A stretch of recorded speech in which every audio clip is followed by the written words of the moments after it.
흥선대원군 몰락한 왕족에서 조선의 심장이 되기까지.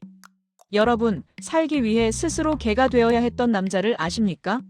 왕족의 피를 타고났음에도 시장 바닥에서 구걸을 하고 권력자들의 잔치상 밑에서 떨어지는 고기를 주워 먹으며 비웃음을 샀던 남자. 사람들은 그를 상갓집게라고 불렀습니다. 하지만 그 비루한 겉모습 속에는 조선 전체를 집어삼킬 거대한 불꽃이 타오르고 있었습니다. 오늘 우리가 만날 인물은 조선의 마지막 개혁가이자 쇄국의 아이콘, 흥선대원군 이하응입니다.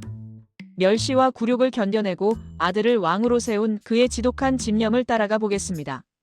1. 나를 비웃어라. 나는 살아남을 것이다.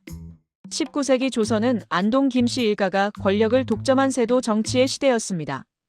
왕보다 강한 신하들은 자신들의 권력에 방해가 될 법한 똑똑한 왕족들을 역적으로 몰아 죽였습니다. 이하응은 그 살벌한 감시 속에서 살아남아야 했습니다. 그는 일부러 파랗고 남봉꾼 행세를 했습니다. 기생집을 전전하고 안동 김씨 집안의 잔치에 가서 술을 구걸하며 용궁도령이라 놀림당했습니다. 심지어 김좌근의 가랑이 사이를 기어가는 수모를 겪으면서도 그는 허허실실 웃었습니다. 하지만 그가 술에 취해 비틀거리며 돌아온 밤, 그의 눈빛은 얼음처럼 차갑게 빛나고 있었습니다. 기다려라. 내 아들이 왕이 되는 날, 너희의 목을 가장 먼저 칠 것이다. 이 신의 한수 조대비와의 은밀한 약속. 이하응은 때를 기다렸습니다. 당시 궁궐의 가장 큰 어른이었던 신정왕 후조대비는 안동 김씨 세력에 밀려 숨죽이고 있었죠. 이하응은 비밀리에 그녀를 찾아갑니다. 그리고 제안합니다. 제 아들 명복을 양자로 입적시켜 왕위를 잇게 해주십시오. 그러면 제가 이 나라를 바로잡겠습니다. 1463년 철종이 후사 없이 승하하자 이하응의 거대한 도박이 성공합니다. 그의 아들 이명복 고종이 12살의 나이로 왕위에 오른 것입니다. 이제 상갓집게 이하응은 살아있는 왕의 아버지, 대원군이 되어 조선의 전면에 등장합니다. 3. 서슬 퍼런 칼날 천리를 끌어다 지척으로 삼으리라. 대원군이 권력을 잡자마자 가장 먼저 한 일은 자신을 비웃던 안동 김씨 세력을 쓸어버리는 것이었습니다. 그는 당파를 가리지 않고 인재를 등용했습니다. 나는 천리를 끌어다 지척을 삼고 태산을 깎아 평지를 만들겠다고 선언하며 왕권을 위협하는 모든 기득권을 타파했습니다. 특히 선비들의 아지트이자 세금 면제의 온상이었던 서원을 철폐했습니다. 유생들이 궁궐 앞에 엎드려 울부짖었지만 대원군은 단호했습니다. 백성을 해치는 자는 공자가 다시 살아난데도 용서하지 않겠다. 그의 개혁은 거침이 없었습니다. 백성들은 수십 년 만에 처음으로 숨통이 트이는 것을 느꼈습니다. 하지만 이 강력한 힘은 곧 또 다른 거대한 벽에 부딪히게 됩니다. 무너지는 왕실의 자존심, 그리고 닫혀버린 문. 내부의 적들을 소탕한 흥선대원군이 마주한 것은 처참하게 무너진 왕실의 위험이었습니다. 임진왜란 이후 270년 동안 폐허로 방치되었던 조선의 법궁, 경복궁. 대원군은 결심합니다. 왕의 권위는 궁궐에서 나온다. 경복궁을 다시 세워 조선의 기계를 세계에 알리리라. 4. 무리한 집념 경복궁 중건과 원납전.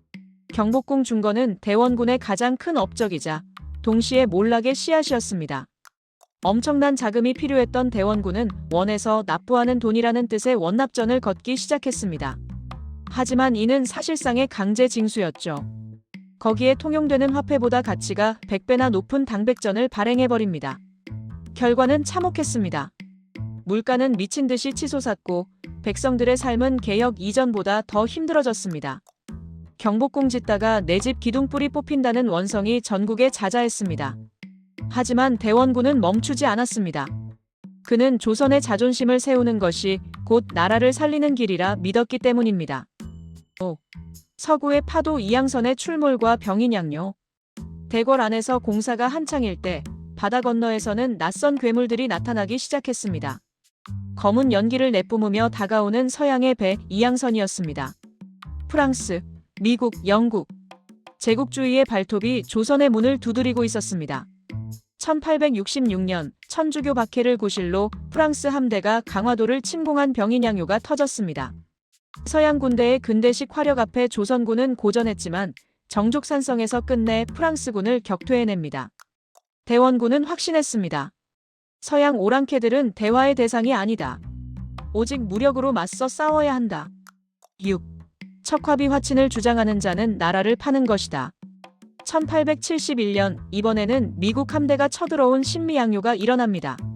광성보에서 어제연 장군과 군사들이 전멸할 정도로 치열한 전투가 벌어졌지만 조선은 끝내 항복하지 않았습니다. 미군이 물러가자 대원군은 전국 각지에 척화비를 세웁니다. 서양 오랑캐가 침범함에 싸우지 않음은 곧 화친함이요. 화친을 주장함은 나라를 파는 것이다. 이 비석은 대원군의 철학을 상징하는 동시에 조선의 눈과 귀를 닫아버린 봉인이 되었습니다. 그는 나라를 지키기 위해 문을 걸어 잠갔지만 그 사이 세계는 빛의 속도로 변하고 있었습니다. 며느리와의 전쟁, 그리고 쓸쓸한 황혼. 대원군의 가장 강력한 적은 외부에 있지 않았습니다. 바로 그가 직접 선택한 며느리, 명성황후 민씨였습니다. 세도가 없는 가문의 딸이니 다루기 쉽겠지라며 간택했던 며느리는 대원군보다 더 영민하고 야망이 컸던 여인이었습니다. 7. 권력의 대물림 고종의 홀로서기. 고종이 장성하자 명성황후는 고종을 독려해 아버지의 그늘에서 벗어나게 합니다. 1873년 최익현의 상소를 계기로 대원군은 10년 권좌에서 내려와야 했습니다. 아들에게 버림받고 며느리에게 쫓겨난 아버지. 대원군의 가슴 속에는 피눈물이 흘렀습니다. 이후 대원군과 명성황후의 관계는 정적 그 자체가 되었습니다. 이모군란 때 잠시 권력을 되찾아 며느리의 장례식을 치러버리려 했던 잔인한 복수극, 그리고 청나라로 끌려가 유폐되었던 수모. 한때 조선을 호령하던 호랑이는 이제 가족 간의 암투와 국제, 정세의 소용돌이 속에서 이리저리 휩쓸리는 처지가 되었습니다. 8. 쇄국의 끝에서 본 조선. 1898년 흥선대원군은 파란만장한 생을 마감합니다. 그가 죽기 3년 전 평생의 라이벌이었던 며느리 명성황후가 일본군의 손에 시해되는 비극을 지켜본 뒤였습니다. 흥선대원군, 그는 과연 조선의 수호자였을까요? 아니면 조선의 근대화를 늦춘 장본인이었을까요? 그는 부패한 세도 정치를 끝내고 왕실의 권위를 세웠지만 변화하는 세계사의 흐름을 읽지 못했습니다. 하지만 분명한 것은 그는 진심으로 조선이 남의 나라에 짓밟히지 않는 강한 나라가 되기를 바랐다는 점입니다. 상갓집계에서 조선의 심장으로 살았던 남자. 그의 척화비는 뽑혀나갔지만 외세에 굴복하지 않으려 했던 그의 지독한 고집은 여전히 우리 역사 속에 뜨거운 질문으로 남아 있습니다.